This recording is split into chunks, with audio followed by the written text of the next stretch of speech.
Alright, in this tutorial we're going to move away from a non-idealized fluid and look at some of the effects you get when you introduce the concept of viscosity and the drag that goes along with it. Up until this point, we've tried to deal with fluids, especially Bernoulli's equations for flow, as highly idealized. We've talked about what it means to be an ideal fluid, and we're going to formalize the assumptions here, and then we're going to actually say, well, what happens if we have this situation or that situation. The changes in the situations are going to still be very, very simple because the mathematics becomes extremely complex very, very quickly. We will see that drag that we talked about at the beginning of the year with the coffee filter lab is going to be replaced with a different type of drag. So in other words, there's two types of drag that you have to consider when you're moving through a fluid. We'll develop an equation for that and then solve a problem. I hope in class to do an example problem where we will test out this equation and see if it works in reality or approximate it fairly well. So let's start with an ideal fluid. All right, so the three main things that you want to know for a test and what it means to be an ideal fluid. First of all, it is incompressible. We mentioned this before. Okay, and that generally holds for liquids. So gases are compressible, so they're a little less than ideal. But one way of looking at what it means to be incompressible is that the density stays constant.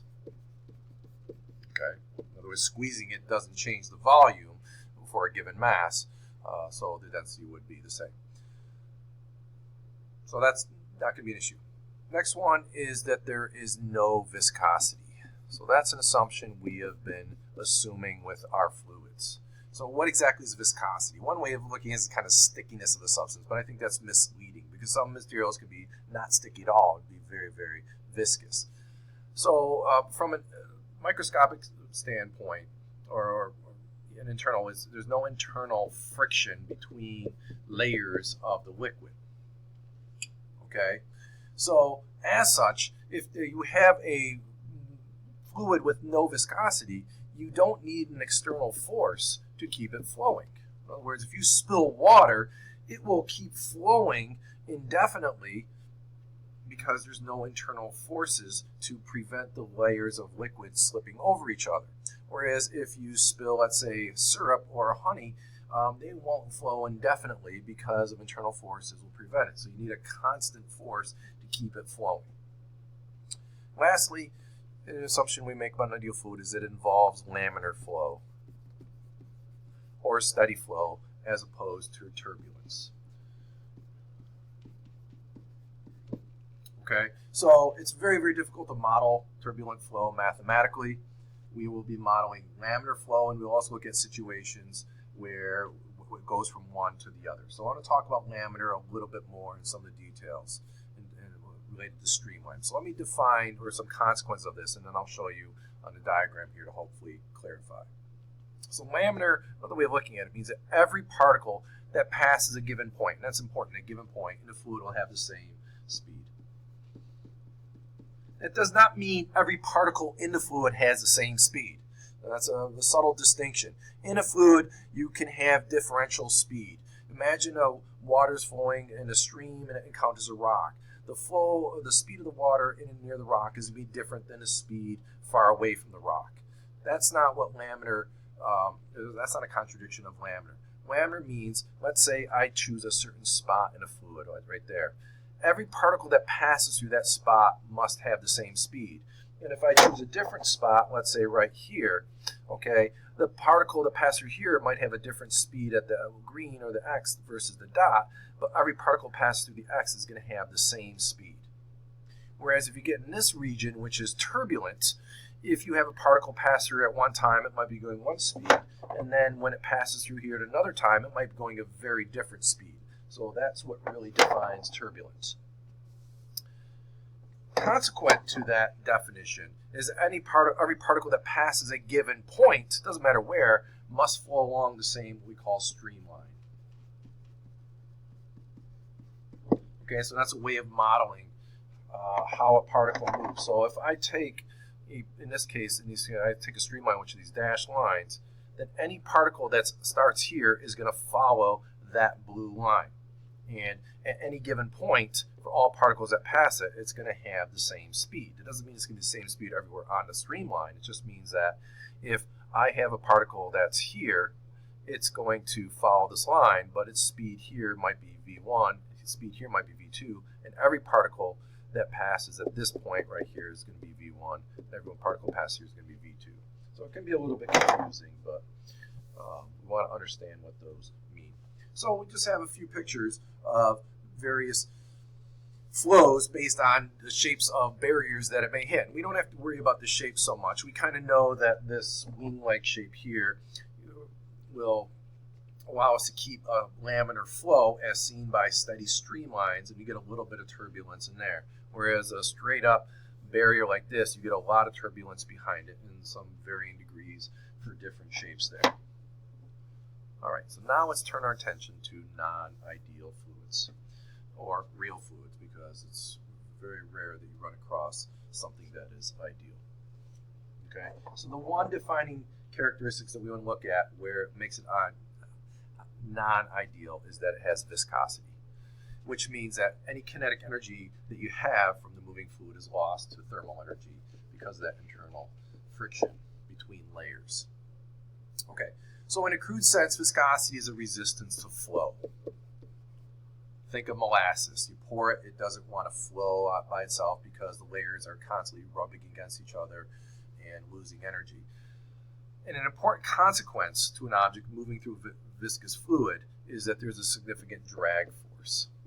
Okay, so we're going to learn that there's a drag associated with viscosity that's different than another type of drag than just moving through the fluid itself.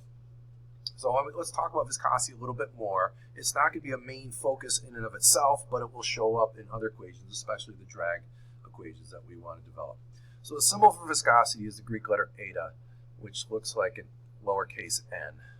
Okay, so that's a pretty good eta for me. So if you want an ETA, some books will say it's the Greek letter nu. That's not the Greek letter nu, but it's sometimes drawn like that. But for the IB, we're going to stick with eta. I'm not going to give the actual equation for viscosity because it's not necessary to know, but we do want to know the proper units. The proper units are Pascal seconds. Okay, so it's kind of an odd unit. We could break a Pascal down to a Newton per meter second and then go from there, but we'll right now leave it as a Pascal second. So let me give you two quick examples. Viscosity of water is 1 times 10 to the negative 3 Pascal seconds. And if you look at syrup, it's 1 times 10 to the 2. So the numbers themselves aren't so much important, but let's compare them. This is 5 orders of magnitude less than this. So there's a huge difference between the viscosity of those two based on the internal structure of those molecules. So this would be fairly low viscosity, whereas syrup would be fairly high viscosity, just for comparison's sake. Now, the values given are based on another parameter, and we want to be aware of this. So viscosity is very, very sensitive to temperature. Generally, as temperature goes down, viscosity goes up.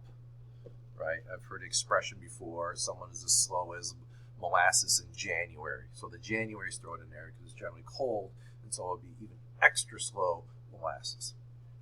All right, so with that background, now let's turn to finish up with fluid drag. Okay? Oops, so, you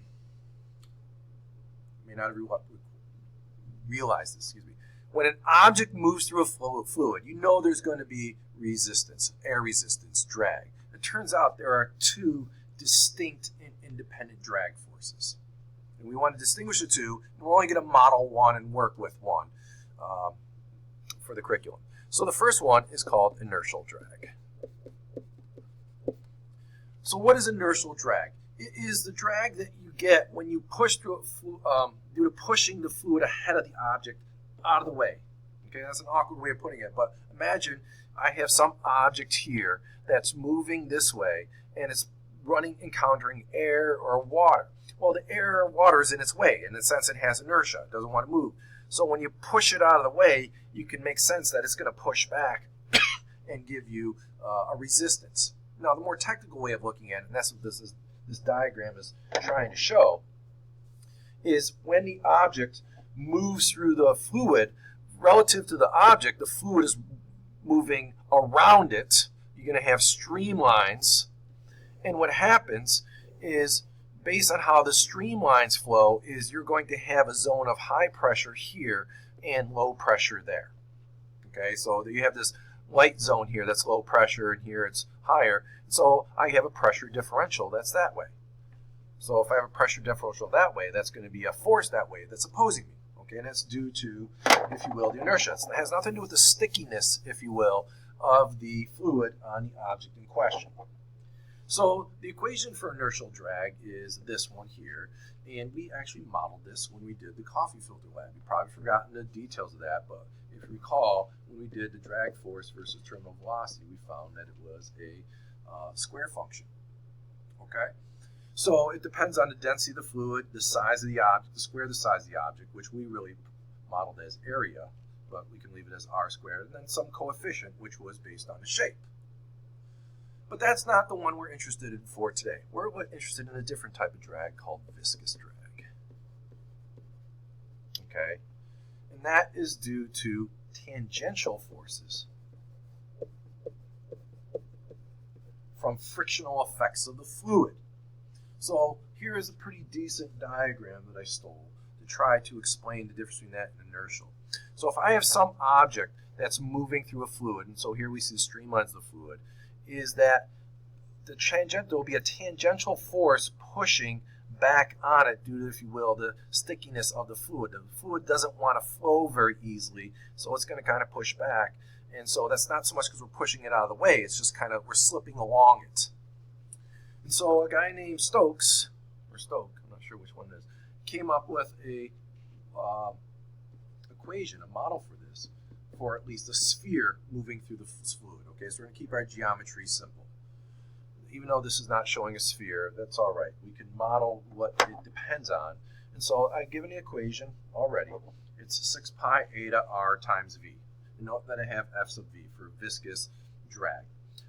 So the three parameters that matter, and we notice what distinguishes this from inertial, is it depends on the viscosity of the fluid, not its density. Certainly depends on the size of the object. That would kind of make sense. But notice in inertial, it goes by the square of the size of the object, where this is just by the first power. That's important. And then where this goes by the velocity of the sphere, the faster it goes, the more force we expect. We know that. This goes by the square of it. Most of the drag we talk about with a car applying through the air is going to be inertial, but viscous is one we want to model here. Okay, so viscous drag, unlike inertial drag, does not depend on the density of the fluid and is less influenced by the size or shape of the object. So one type of problem I want to finish with here is how do we calculate the terminal velocity of an object falling through a viscous liquid? Okay, so we're going to derive it using Stokes' law, but it's not as simple as just using this equation. We have to do a force diagram. So if I have, this is the object and it's falling through some liquid, we know that there is weight, and we know that there is a viscous drag, but we also have to consider another force. Since it's in a fluid, don't forget that there is buoyancy, right? The fluid is holding it up. So what we can say is that the viscous drag plus the buoyancy equals the weight of the object. Now we just tweak each of those terms in terms of viscosity and density and all that. So let's do each in part before we run out of time here. So this is going to be 6 pi eta times r times v. That's that. The buoyant force is going to be rho times the volume of the fluid displaced, which is the same as the volume of the object. That's the fluid times g. And this mg is going to be rho of the object times its volume times lowercase g. Okay? So if we're trying to solve for the velocity, what we're trying to solve for is this velocity term right here in our fluid drag equation. So if I move the rows to the other side, what I have is 6 pi eta r v equals v times g, rho of the object minus rho of the fluid. Okay, so we have to do one more bit of tweaking. I'll let you do that. We'll talk about that in class.